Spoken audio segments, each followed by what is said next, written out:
నమస్తే, welcome to I dream social spotlight with Kavitha.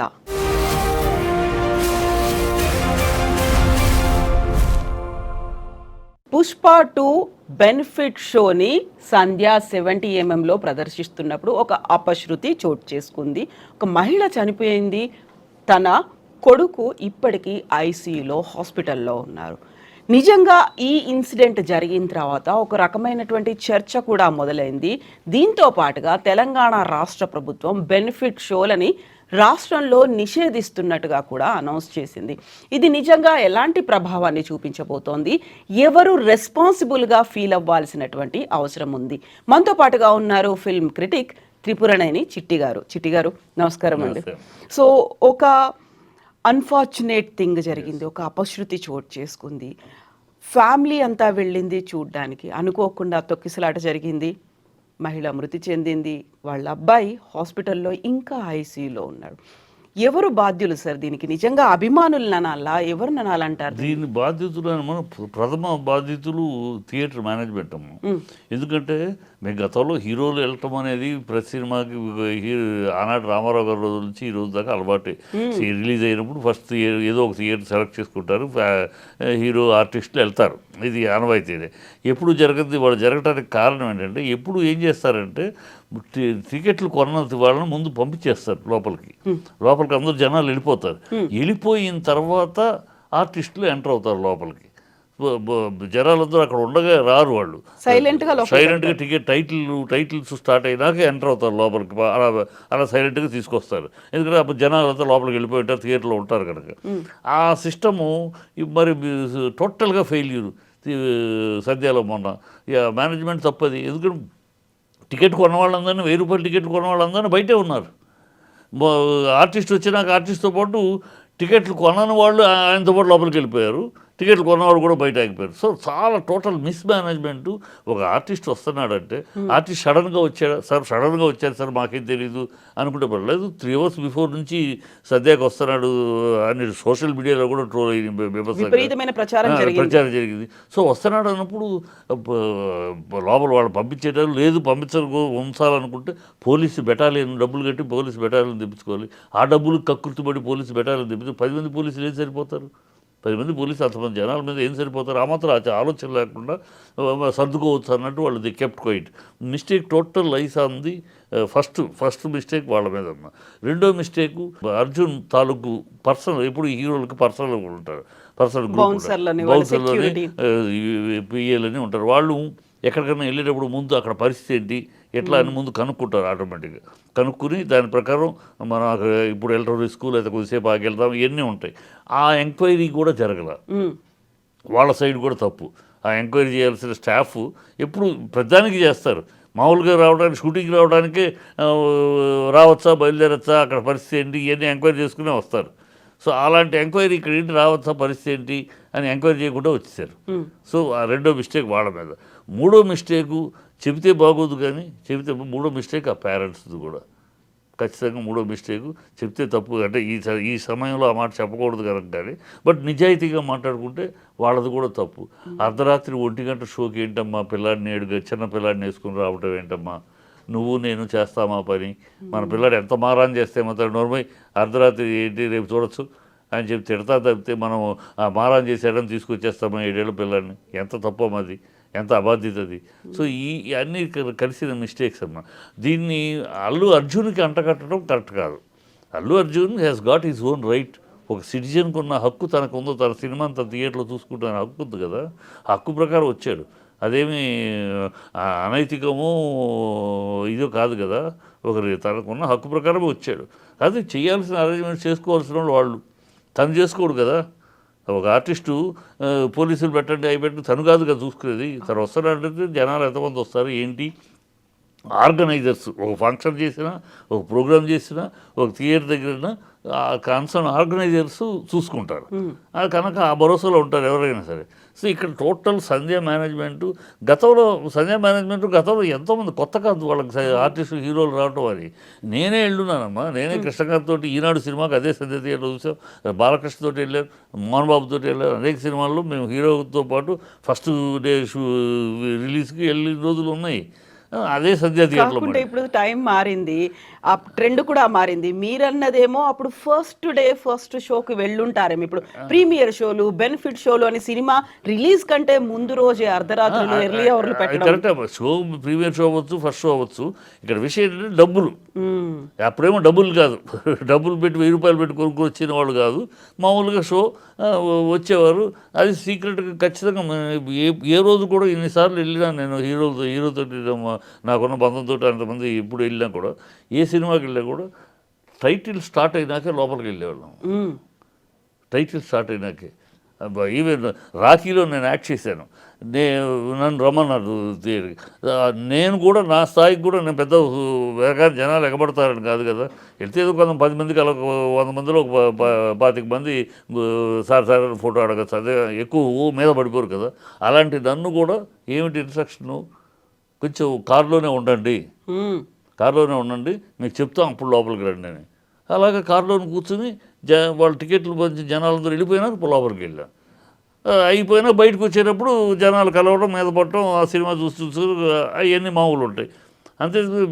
Before మేము అక్కడే నుంచున్నాం అనుకోండి, థియేటర్ గడవ అయ్యేది. మేము ఆర్టిస్టులు యూనిట్ అక్కడ నుంచుంటే కదా. సో ఇది management of the factor failure of management అమ్మ. ఒకళ్ళ బాధ మెయిన్ వాళ్ళే పోలీసులు పిలిపించుకోవాలి. పోలీసులు ఏమంటారు, మాకు 2 గంటల ముందే చెప్పారంటారు. మరి పోలీసులు 2 గంటలలో చెబితే ఎక్కడ సెంటర్ ఆఫ్ సిటీ కదా.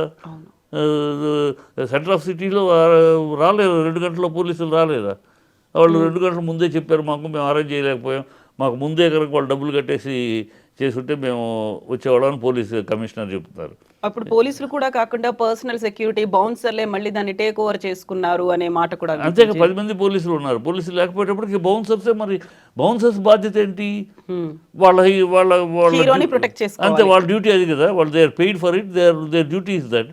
ఆ ప్రొటెక్ట్ చేసుకుంటూ మీదకి వస్తున్న వాళ్ళు తోసేస్తూ వాళ్ళు వెళ్ళిపోవాలి. వాళ్ళు వెళ్తున్నారు.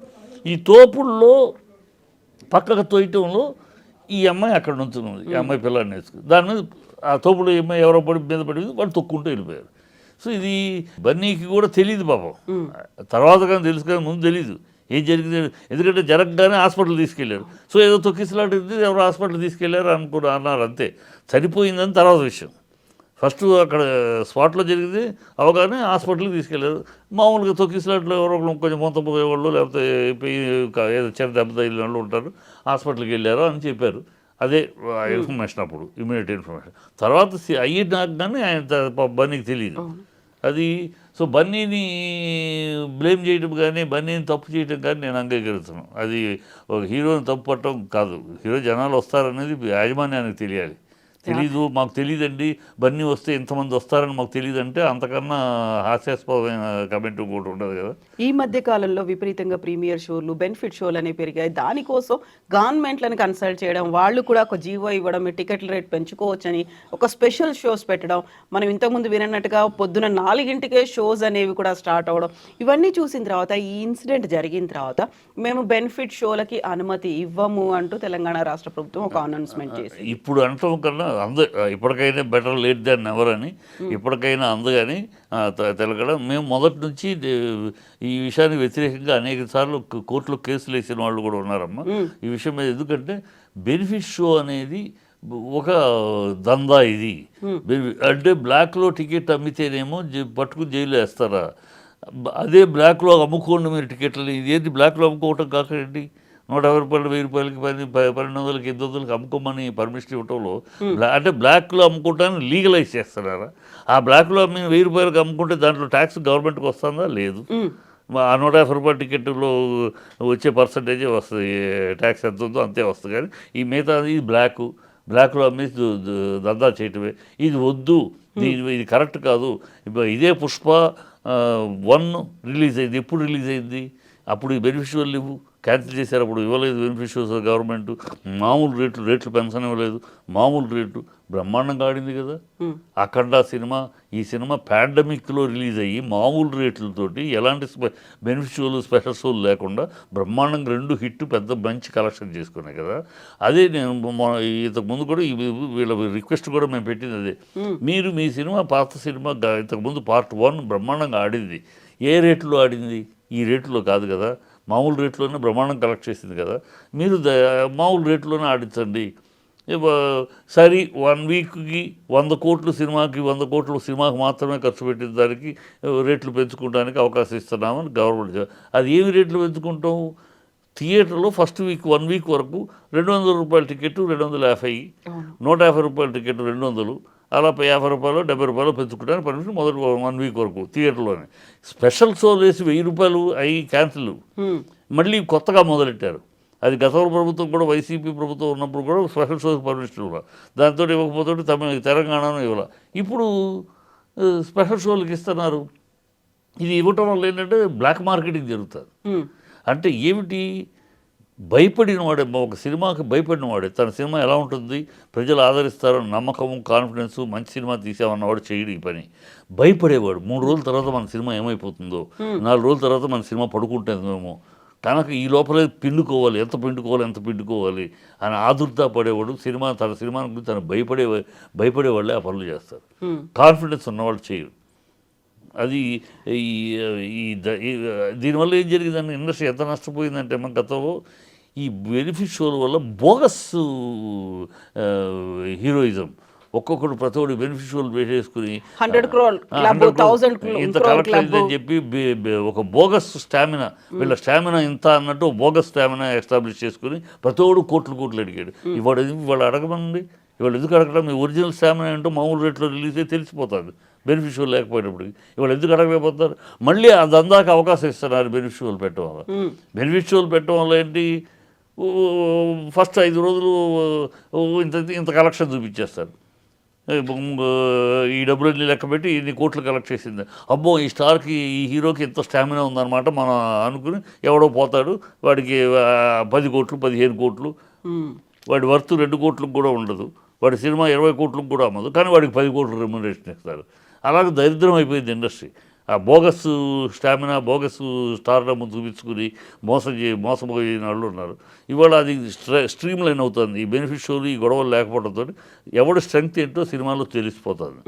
ఎవడు స్ట్రెంగ్త్, ఎవడు ఒరిజినల్ స్టామినా ఏంటి, ఒక్కొక్కళ్ళ హీరోని బట్టి తెలిసిపోతుంది. సో దాన్ని బట్టి బిజినెస్ జరుగుతుంది, దాన్ని బట్టి కాస్ట్ ఆఫ్ ప్రొడక్షన్ ఉంటుంది. ఇప్పుడు దాన్ని మళ్ళీ బ్రేక్ చేసేలాగా ఈ బెనిఫిషియల్ అలౌ చేశారు.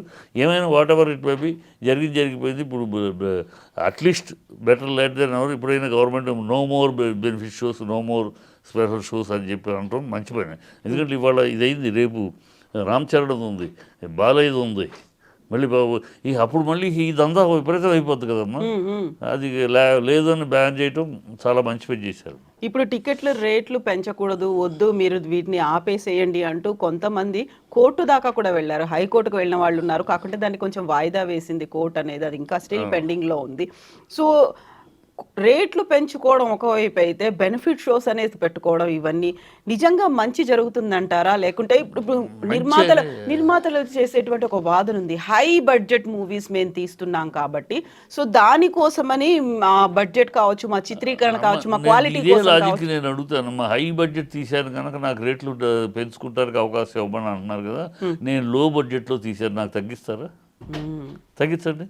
నేను లో బడ్జెట్లో తీస్తాను, చక్కగా మంచి బడ్జెట్లో మంచి సినిమా తీస్తాను, నేను నా సినిమాకి ఇవ్వండి, తగ్గించి ఇవ్వండి. ఇస్తారా? ఇవ్వగలరా? అది ఏమి లాజిక్ అని. మేము ఖర్చు ఎవరికోరు, నేను ఏమైనా ఖర్చు పెట్టమని ప్రేక్షకులు కోరారా? నేను ఖర్చు పెట్టు తగలబెట్టు నువ్వు కోరారా?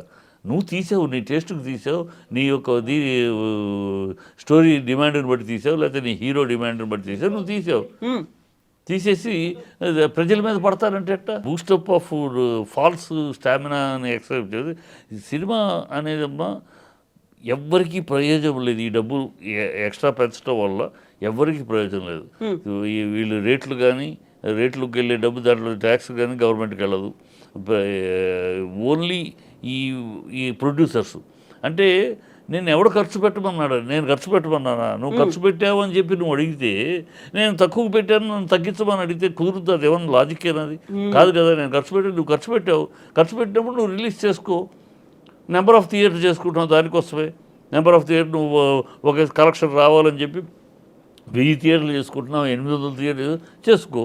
నీ సినిమా బాగుంటే దమ్ముంటే ఆడద్ది, దమ్మున్న సినిమాలు ఆడలేదా, మామూలు రేట్లో ఆడలేదు. అందుకని పుష్ప సాక్ష్యాలు.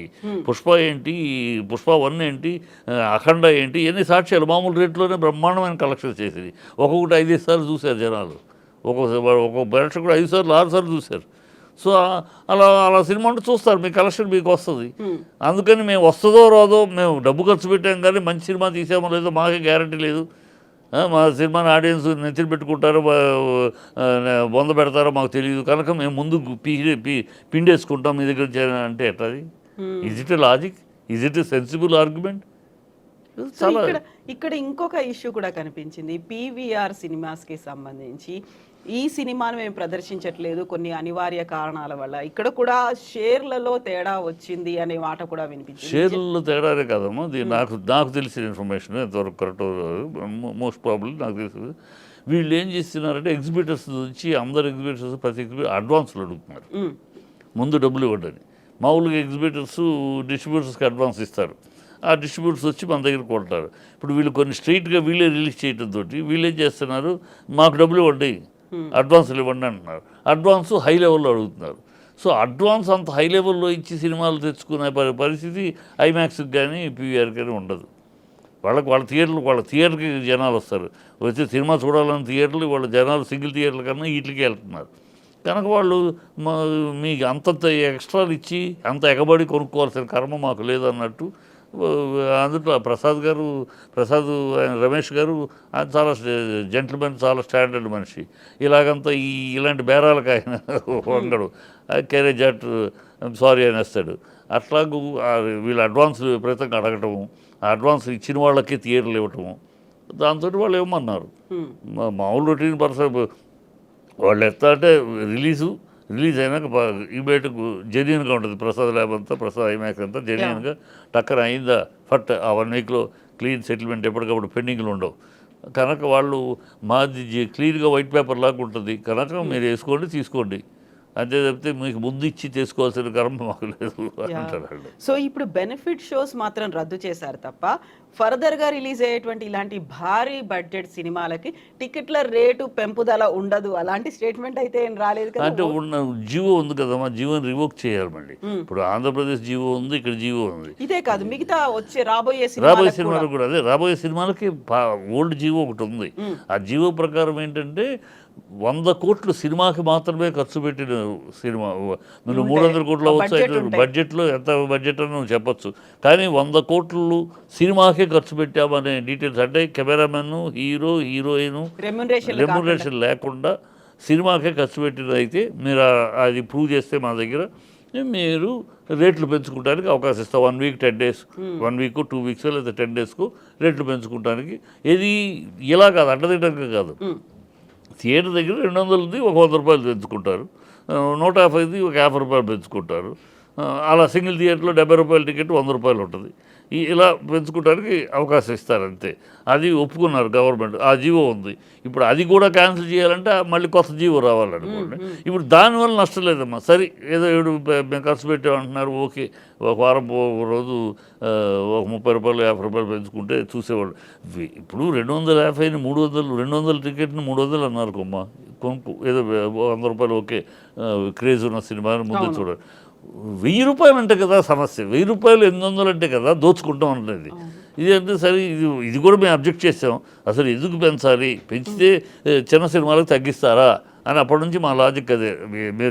నేను చిన్న సినిమా తీశాను, నేను గెలుపుని సినిమా తీశాను, లడ్డు బాబు అని సినిమా తీశాను, నా లడ్డు బాబుకి తగ్గిస్తారా మీరు? 200 రూపాయల టికెట్ నాకు 150 రూపాయలకి చేయండి, నాకు ఇంకా ఆడియన్స్ ఎక్కువ వస్తారు కదా. అది మీకు మాత్రం చెయ్యి వాళ్ళకి చేస్తామంటే ఎట్లా అది?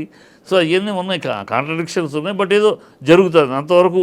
మరి దందా కాకుండా బ్లాక్ మార్కెటింగ్ చేయకుండా జరుగుతుంది, దాంతవరకు ఓకే. అది కూడా మేము అబ్జెక్ట్ చేస్తున్నాం, కోర్టులో ఉంది. అది కూడా రేపు కోర్టులో కేసు వచ్చేదాకా 17 విచారణ ఉంది.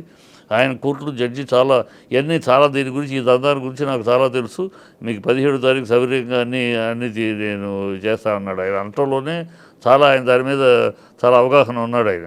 ఇది ఏంటి, ఏం జరుగుతుంది ఇక్కడ, బెనిఫిట్ షోలు ఈ షోలు అని చెప్పి రేట్లు పెంచడం, దీనిలో ఏమి దందా జరుగుతుంది, ఎవరికి ప్రయోజనం జరుగుతుంది, ఎవరు దీంట్లో బెనిఫిషియర్స్ ఎవరు, ఆ ప్రేక్షకులు బెనిఫిషియర్స్ కాదు, గవర్నమెంట్ బెనిఫిషియరీ కాదు, ఎవరు బెనిఫిషియరీ వీళ్ళు, ఈ డబ్బంతా ఎవరికి పోతుంది, ఎవరికి ఎవరికి పోతుంది, చెందుతోంది? ఇవన్నీ మాట్లాడతాను అన్నాడు ఆయన. ఇవన్నీ వివరంగా 17వ తారీఖు అన్నీ I will look in to all this affairs అన్నాడు. అంటే ఆయన చాలా విషయం ఫుల్ నాలెడ్జ్లో ఉన్నాడు.